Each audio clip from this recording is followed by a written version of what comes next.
Thank you so very much for having me here today. And I'd like to first take the opportunity to thank all the organizers and anyone who's had any part in inviting me here today. It's an absolute honor, and possibly by the end of my speech, you will understand why it's such an incredible honor to be here. Can you imagine or remember the time when you held a newborn, a new addition to your family in your arms? The blissful love and happiness that you went through. I first experienced that as a 7-year-old when my baby sister, Susan, was brought home from the hospital. I can still picture that moment of joy and playing with her little fingers and toes, and then devastation when my mother tiredly said, "Don't get too attached to her. I'm so sorry, but the doctors have given her just 2 or 3 days to live." At that instant, I took a decision. I thought in my little mind, not if I can help it. We are all faced with situations in life where we have to make important decisions. But it's how we make those decisions that defines the outcome we have in our lives. In the corporate world, you are paid for the quality of your decisions. That makes sense, doesn't it? So a chief executive officer or a managing director would possibly get paid 10 times more than a junior manager. But that does not necessarily mean that he works 10 times harder. It just means that he carries more responsibility and is paid for the impact his decisions have. In my opinion, if there's one skill that determines our success, both personally and professionally, it's the quality of the decisions we make. And there is a lot of formal methods out there, charts and data, etc., that help us to make these rational decisions. But I didn't use any of that because I was just 7 years old. And 7-year-olds don't often use rationale or analysis. I just did what was the most natural and instinctive thing in the world. I used my instinct and my gut feeling. But that's necessarily not so bad to do, because research shows that several successful people who have learned to develop and trust this gut instinct have actually been more successful and made better quality decisions. Given the life I've been through, to be lucky enough to stand here in front of you today, I believe that I've used 4 very simple skills, and it's based on decision making. So watching my day-old sister lying there, so weak and so ill, it honestly did feel that the world had given up on my family. It felt that the country had done the same. And the doctors, anyway, had given up on her. But I loved this little infant, this little bundle fighting for life. She was my sister. And I wanted nothing more than to set a goal to save her life. But how does a 7-year-old start to save the life of an infant who's been given up on? Especially when experts and doctors, and even my parents to a degree, had given up on. But such was the determination and the clarity of my goal at the time that I was just ready to do my best.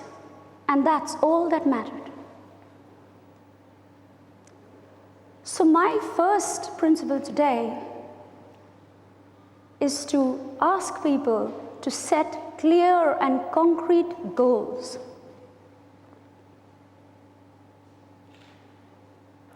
Why? Because clear goals focus our minds and enables us to make effective and rational decisions. So how did we end up in this situation, and why were we living in abject poverty? My father was an ex-captain from the British Army, and he saw action in World War II. On a posting to India, he fell in love with the country and the weather and decided to stay there. An instinctive decision based on a very clear goal, the weather. But was that the correct decision? Almost 25 years later,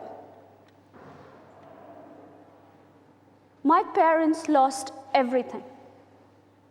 Home, house, health, and most importantly, 4 children to poverty, malnutrition, and dehydration, all before the ages of 6 months.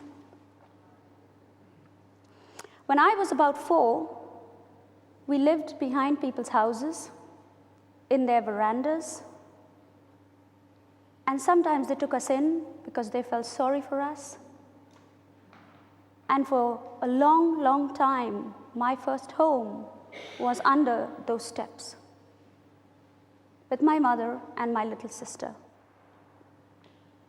We then moved to a proper slum where almost 3,000 people shared 3 toilets.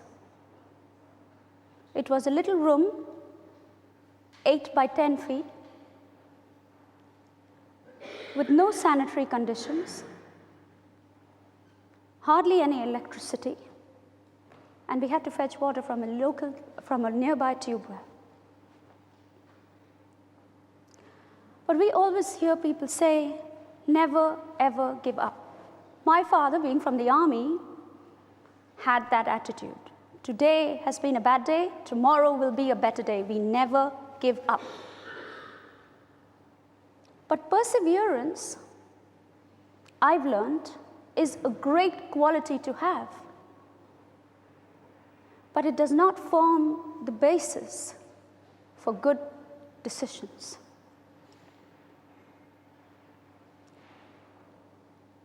My second principle is that when we are looking at either giving up or never giving up, we need to always weigh the risks and the rewards. If my sister had to die, I would have been heartbroken. But what did I have to do to save her? I had to invest a lot of time and a lot of effort. There were no risks involved, so it had to be worth a try. On the other hand, if my father had re-evaluated his decision and weighed the risks and the rewards, would he have made the same decision? I don't know.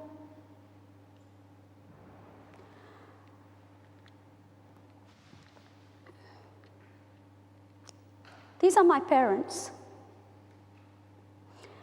And we had 4 little siblings.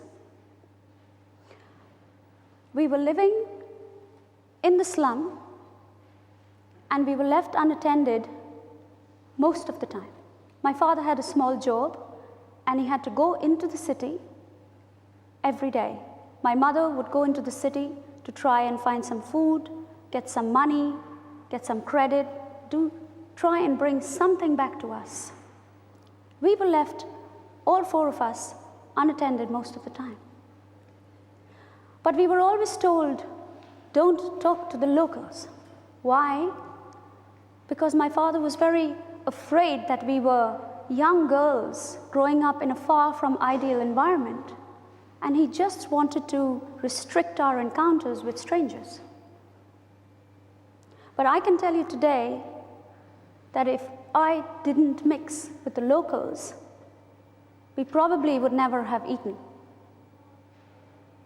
And if I didn't mix with the locals, we would have never, ever been cared for.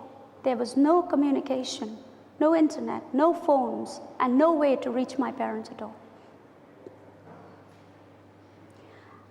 And most importantly, if we had not befriended the locals, my parents may have lost 9 children instead of 4.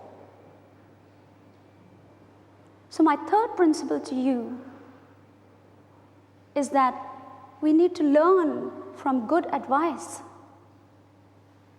but we don't necessarily always have to take it. In the same house where we lived, we were left with this little girl, Susan, who was at the time very ill, and we were told, whatever happens, you never ask for help. If we don't have, we will do without. But we shouldn't ask for help. But I had this little dying baby to take care of. What was I to do? I thought, what does a baby need? Milk. Where have I seen milk? In the tea shop. Not from a cow, because we were not living on a farm. So I ran to the tea shop and I asked him, will you give me some milk to save my sister's life? And every single day, he gave me that milk. Of course, sometimes I had to stand there with my little bowl in hand for an hour or half an hour until he felt it was time to give it to me. But that's okay, he still gave me the milk. And that's because I asked for it.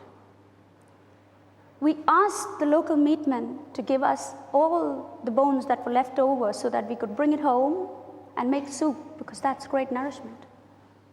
We asked the vegetable lady to keep the vegetables for us so we could collect it at the end of the day. We asked people for help, and they did help us. And sometimes we have this notion that people have their own businesses, they have their own homes, they have their own families, they don't want to help. They don't have the time to help, or they couldn't be bothered. But that's not entirely true. If we can learn to engage people and to tie them in to the emotional part of our problem, they will help. Just like I went to that tea shop and I didn't ask him for anything for me. I just said, could you give me that milk to save my sister's life? It's for a very worthy cause. And he helped. So my fourth principle is that we need to learn to ask for help. And that help can come from the most unlikely source. There are so many people out there just ready to help. Look at all of us here today, just wanting to help. And I'm so glad I asked for that help, because my baby sister lived beyond the predicted 3 days. She lived beyond 3 weeks, and that quickly went into 3 years. And today, at 33, she has given birth to the most beautiful baby girl of her own. Thank you.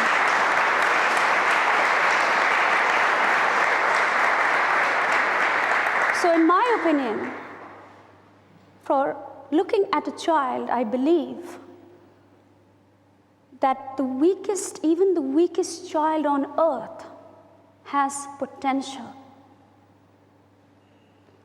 And I have used these 4 very basic principles of just setting a clear goal, knowing when to give up and when never to give up, to always learn from advice that's given, but to always follow your own instinct, and to never be afraid or proud to ask for help.